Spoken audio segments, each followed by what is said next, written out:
at napanood ko po ang mga talumpati ng ating mahal na kasama, Senator Risa Hontiveros, Senator Marcoleta, Senator Erwin Tulfo, patungkol po sa kaganapan na nangyayari ngayon sa pagitan ng Chinese Embassy at sa atin pong mga senador.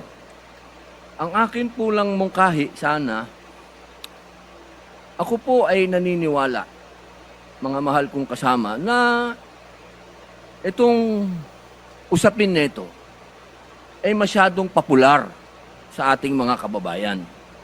At ang magsalita ka ng patungkol sa pagsasaayos ng singalot na ito ay hindi pabor sa sino man na magsasalita nang gusto mong magkaroon ng kapayapaan. Pero sa usapin nito, ako po ay tatanggapin ko kung ano ang sasabihin ng mga tao sa akin. Kung sasabihin nilang, oh, pro-China yan, okay lang po. Wala pong problema. Ang akin pong gustong sabihin sa ating mga kababayan, alam niyo, ang isang bagay, pag hindi natin inayos, pag hindi tayo nagtulong-tulong na maayos, lalong-lalo na sa kapitbahay natin, kapitbansa natin, hindi po ito makatutulong sa atin. Hindi po ibig sabihin na ako'y pumapayag na pagsalitaan ng hindi maganda ang ating mga kasama ng Chinese Embassy. Hindi rin naman tama yun. Pero, hindi rin naman po tama na ang isang opisyal natin sa gobyerno na isang unipermado pa ay gagawa ng katatawanan o karikature ng presidente ng China. Sapagkat kanina po, habang nag-uusap kami ni Senator Amy Marcos, sabi ko sa kanya, kung yan, ginawa ng China sa ating Pangulo na si Bongbong Marcos, ako'y oposisyon, pero gagawin nila yan kay Bongbong, ay unang-una po ako magagalit. Sapagkat hindi ako papayag na babawin ng kahit na sino ang Pangulo ng Pilipinas. Hindi ako papayag na gawan ng karikature, kahit ako'y oposisyon, na gawan ng ganyan ang ating Pangulo. Sapagkat ang Pangulo ng isang bansa, yan po ang tinatawag nating representasyon ng ating bayan, katumbas ng bandila. Kung ano ang tingin natin sa bandila, yan ang tingin natin sa Pangulo. Kaya, kung ano man po ang ginawa ni Admiral Tariela, ay pinakikiusapan ko po siya na huwag niya ulitin. Sapagkat, pag nambastos ka, babastusin ka rin talaga.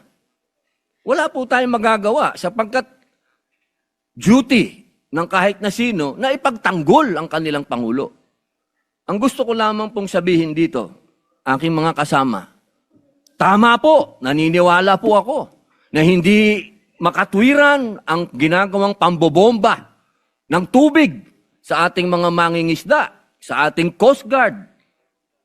Pero matagal ko na rin sinabi na may budget naman ng Coast Guard, ba't di kayo bumili ng mas malakas na water cannon at gumanti kayo?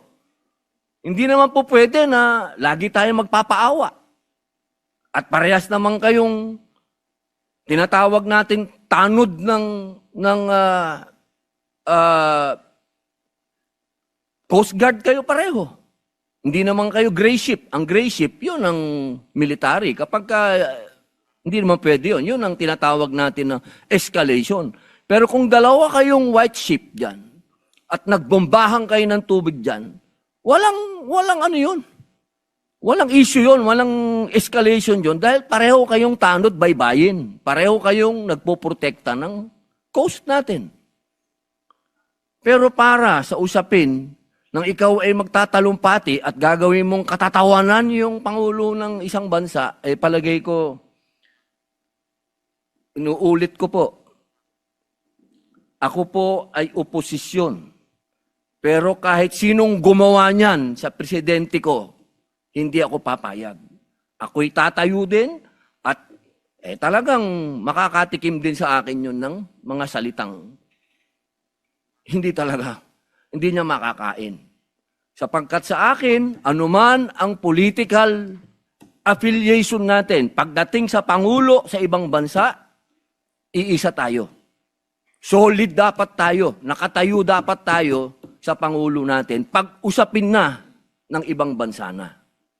Kaya sana po, nakikiusap po ako sa Chinese Embassy at sa ating mga kasama na sana po ay matapos na ito, makapag-umpisa na po tayo ng magandang relasyon, pag-umpisahan natin ng pag-uusap, sapagkat, alam niyo po, meron din po tayong ibang mga kasinggalot. Tahimik nga lang tayo. Katulad po ng aking best friend sa Malaysia. Kasingalot natin yan sa Sabah.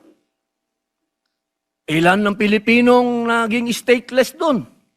Ilan ng Pilipinong dineport nila? Pero naging tahimik naman tayo.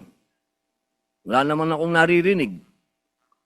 Kaya sana kung ano po yung ginagawa ng iba din sa atin, pantayan din natin.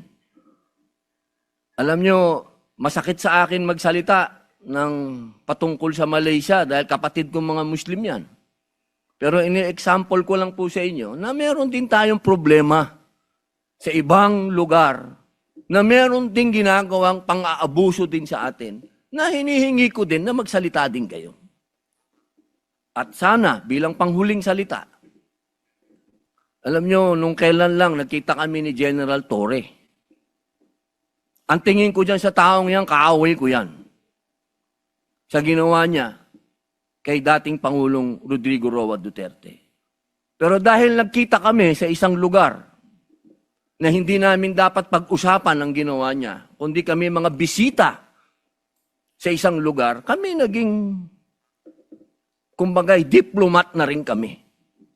Kami naging mahinahon sa isa't isa. Sapagkat yun dun po ay pagpapakita sa ating mga kababayan na hindi sa lahat ng oras ay palabang ka. May mga pagkakataon na pwedeng madaan sa usapan. Kaya po sana, inuulit ko po, wala po akong masasabing sa mga speech, sa mga statement ng ating mga kasama. Naniniwala po akong may katwiran po ang inyong mga sinasabi. Kaya niya lamang po, sana, pagsabihan din po natin yung mga unipermadong personnel ng ating bansa na magdahan-dahan din lang. Pwede ka namang mag-speech nang wala kang gagawing karikature o katatawanan ng isang pangulo ng bansa.